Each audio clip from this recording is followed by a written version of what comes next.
This is VFL Weekly Wrap for round 10. Interesting week of football. Go through the results first. Bit of an upset here. Richmond defeated Sydney by 12 points at Tramway Oval. 12-8-80 to 9-14-68. For Richmond, Joshua Pollock kicked 5 goals. And he only had 5 kicks. Harry Scott, 27 possessions, 10 tackles, 7 clearances. Caleb Smith, 36 touches. Now, Sydney have lost 3 of their last 4 games now, and those 3 losses have been by 12, 14, and 12. Richmond in their 5-game losing streak. Princes Park, Geelong beat Carlton by 50 points, the top team, and they remain on top. Geelong, 2011 131 to 12 981. Geelong kicked 9 goals to 2 in the third quarter. Now for Geelong, again, George Stevens, 41 possessions, 6 clearances. Skipper Daniel Caperon, 5 goals. Geelong have won 5 in a row now. And 6 of their wins this season have been by over 7 goals. So they're belting teams. Bit of an upset here. Moorabbin, a good win for St Kilda. They beat Box Hill by 34 points, 14-8-92 to 9-4-58. Ned McGuinness kicked 4 goals and made 11 tackles for the Saints. Hugh Boxall, 25 possessions, 10 tackles, 10 clearances. St Kilda's in form now. They've won their last 3. Now the game at Casey Field saw Casey beat GWS by 14 points, 12-5-77 to 9-9-63. New recruit from Williamstown, Joel Fitzgerald, 39 touches, 10 clearances and a goal. Casey get back-to-back wins. Now, game Ipswich saw another loss by Brisbane. They're struggling big time. Frankston beat them this time. 27-point winners, 2015 135 to 17-6 108. Despite that loss, Brisbane player Will McLaughlin kicked 7 goals. Brisbane have lost 5 in a row. They're 0-5 at Ipswich. Now, thriller at North Port Oval saw Port Melbourne beat Tasmania by 4 points, 16-8 104 to 14-16 100. For Tasmania, Hugh Dixon, 19 possessions, 10 marks, 7 tackles, 19 hit-outs, 3 goals. For Port Melbourne, Kane Baldwin, he kicked 6 goals. Tasmania have lost 4 of their last 5 games. Port Melbourne have won their last 3 at home. These 2 teams have already met twice this year. I went to 3 games. The one on Saturday was at the Whitten Oval. Footscray were too good for Collingwood, winning by 20 points. 14-8-92 to 10-12-72. Footscray 4 goals, 2 in the first quarter, 2 goals each in the second. Footscray 4 goals to 3 in the third, and 4 goals, 2 in the last. For Footscray, Jack Billings kicked 3. Connor Smith, Luca Murator kicked 2 each. For Collingwood, Jack Buller kicked 3. Joy Saxena kicked 2. And new recruit from Coburg, Mitch Pajaski, he kicked 2. The possessions, Sam Davidson for Footscray, 28 possessions. Jack Billings, 27 possessions, 3 goals, 9 clearances. Daniel Orgill, 21 touches, 12 tackles.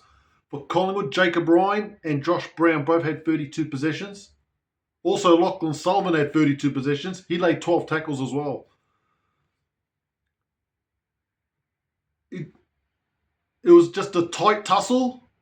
It was a bit of rain came. It was overcast, good crowd, ground in good condition. Big game. Footscray needed to win to get back on the winner's circuit. Collingwood, they've only won 2 games all the year. They could have caused a surprise, but overall, Footscray were a better team. Got no complaints about that. Wasn't a pretty game to watch. Both teams physical. But like I said, it wasn't a great game. It was just one of those cagey matches, and Footscray just had to win.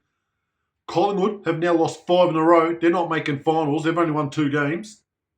Footscray finally ended their 4-game losing streak. They squared their season up to 4 wins, 4 losses. Now, the games on Sunday I saw the whole game at Windy Hill between Werribee and Essendon. This was an absolute shootout. Unbelievable. This is something you see from the 70s and 80s. It was remarkable. Werribee belted up on Essendon by 60 points. 27-12, 174 to 18-6, 114. Werribee 7 goals 4 to 2 goals in the first quarter. Then Essendon 8 goals 1 to 3 4 in the second. Look at this third quarter. Werribee kicked 11 goals 4 to 2 goals. And they led by 71 points. It was game over. Last quarter, Essendon 6-5 to 5 goals. The major goal kickers, Brady Wright. He kicked 6 goals, the most he's kicked in the season. Busutil, Elliott, and Riding each kicked 3. Charleston and Tullio kicked 2 each. For Collingwood, Essendon, Eckersley, and Monteith kicked 3 each. Al Achkar, Haitley, McKay, and Ferronato each kicked 2. Amazingly, Werribee, 14 goal kickers. The possessions, Sam Donegan, 32 possessions, 8 tackles, 10 clearances. Jack Riding, playing game number 50 for Werribee, 28 possessions, 10 tackles, 3 goals. Don Brew, 27 possessions, 9 tackles, 8 clearances, a goal. Jordan Busutil, 26 possessions, 7 clearances, 3 goals. Charlie Lazaro again, 25 possessions, 11 tackles and a goal. The ruckman Adrian Kulmun, 40 hitouts and a goal for Essendon. The skipper Jackson Haley, 25 possessions, 9 clearances, 2 goals. Christian Ferronato, 24 possessions, 11 clearances, 2 goals. The ruckman Boston Dowling, 34 hitouts, 8 clearances. Xavier O'Neill, 17 possessions, 11 tackles. Werribee had 91 more possessions, 25 more marks. Werribee were 71 points up at 3-quarter time. In the third quarter, it was a Brady Wright show. In the 7-minute period, he slammed on 4 goals. And then after that, he had a miss as well. So he could have had 5 goals in a row. He just hit a purple patch. Amazing. It was overcast yesterday. Now, the wind was blowing towards the school end. I reckon this wind was worth 4 to 5 goals max. Easy. 4 or 5 goals. Very strong wind, and it reflects on that score. Werribee jumped Essendon in the first quarter, but Essendon got all their goals in a hurry in the second quarter, and it was a game. But Werribee just dominated that third quarter, 11 goals to 2, and it was game over. Now, the playing surface felt like a sponge, so it was nice and soft. Werribee have nearly kicked 400 points in total in their last 3 games now. It's the very first time they've beaten Essendon at Windy Hill as well. But let me tell you something about the defence. The defending, I love to see high-scoring games. Takes me back to the 80s. It's great. But the defending from both teams was absolutely shithouse, especially Essendon. So many times, the players just misjudged the fly of the ball and will carry it the back. So many goals just came out the back. It was just ridiculous. It seemed that players just lost their bearings there. Probably had a lot to do with that very strong wind. Werribee didn't defend that well either. Mate, they haven't defended well all year, and you can look at basically every match. They've gone through a bad quarter or a bad period where they've just conceded so many goals in a row unanswered. It happened again in the second quarter. Essendon looked like they were going to kick at least 10, 11 goals in that second quarter, but Werribee held firm. But then Werribee just turned it on that third quarter. Essendon, like I said, were absolutely rubbish.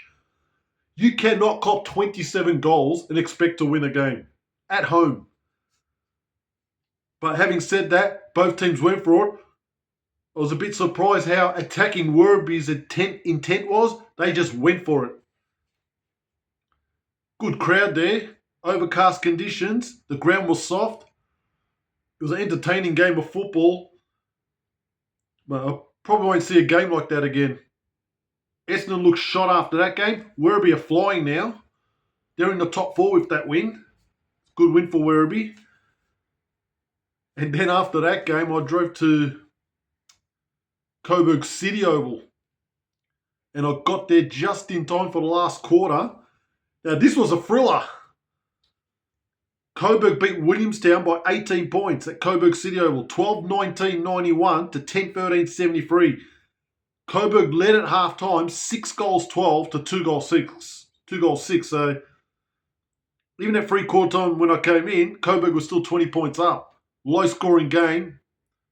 But looking at the score and that, it didn't look like it was entertaining. It was just a bit of a drag. But this last quarter had everything. Now, both teams kicked 5 goals each in that last quarter. It just sprung to life. But first, the major goal kickers for Coburg. Matt Allison kicked 3. Flynn Gentile 2. For Williamstown, Nathan Colenso 3. Jack McHale 3. The possessions, Gentile 32 possessions, 2 goals. Jack Bytel again, 36 possessions, 11 clearances. Joel Trudgeon, 35 touches. For Williamstown, Jack Reiser, 22 touches. Williamstown had 39 more hit-outs. But Coburg dominated possessions. They had 154 more possessions, 102 more handballs, 14 more clearances. And look at this free kick count. You're not going to believe this. Coburg won the free kick count 25-5. That is a massive discrepancy. I cannot believe that. And actually, Williamstown's ill discipline, giving away a couple of free kicks here and there, actually cost them the game in the end. Now, Coburg were in front for 116 minutes. Williamstown were in front for only 4 minutes. Williamstown actually hit the lead 23 minutes in the last quarter by a point that, to me, from the naked eye, looked like Coburg were shot. They were gone. They ran out of legs. Williamstown depleted team. Stay with them. Good spirit. But somehow, Coburg kicked the last 3 goals. Williamstown just gave up. It was quite a remarkable finish. Amazing. Now, Coburg have won their last 4 games. They're flying. Their next 3 games against standalone teams. Williamstown suffered back-to-back heartbreaking losses. They had that one last week against Box Hill. Now, the head-to-head count. Williamstown still lead 87-70. And at Coburg City Oval, Coburg hit the lead now, 35 wins to 34. A remarkable last quarter there. Amazing. Good crowd as well. Now, if you want to subscribe to this channel, just go to Kirk Gench 8878. Press that like button. We'll go through the ladder. Geelong are 2 games clear, 8-1. GWS, Box Hill, a 6 wins. Werribee, 5.5 wins. These 5 teams are on 5 wins. Sydney, Carlton, Williamstown, Coburg, Southport. 8 teams. Yeah, so that's 8 teams on 5 wins there. Tasmania, 4.5 wins. Footscray, North Melbourne, St Kilda, Casey on 4 wins. So 6 teams are on 4 wins. Richmond, Sandy, 3 wins. They're still alive. The other 3 are gone. Collingwood, 2 wins. Suns, Brisbane, 1 win. Now get this. There are 10 teams from 2nd spot to 11th separated by that 1 game. That is unbelievable. A few freak results. A few upsets. A few 8-point games like Werribee winning and Coburg winning. Big wins there. Amazing ladder, that. Now, the round 11 games, there's 10 games. Just 2 teams had to bye. Richmond, GWS. Now, there are 6 games on Saturday. Tasmania, North Melbourne. Frankston, Southport will be a good one. Collingwood play Casey. Battle for the 2 worst teams here. The Derby. Gold Coast against Brisbane. No one cares. Box Hill against Footscray should be a good one. Sandringham Geelong will be interesting. The game I'm definitely going to at 2 o'clock. Werribee Coburg. Werribee's got good head-to-head against Coburg. Sunday. Sydney St Kilda. Essendon Carlton Windy Hill. I might go to that. Port Melbourne Williamstown should be a beauty. There's some very good games coming up. There's a very entertaining round 10. Few upsets. Few 8-point games. Mate, this season's alive and well. See you next time.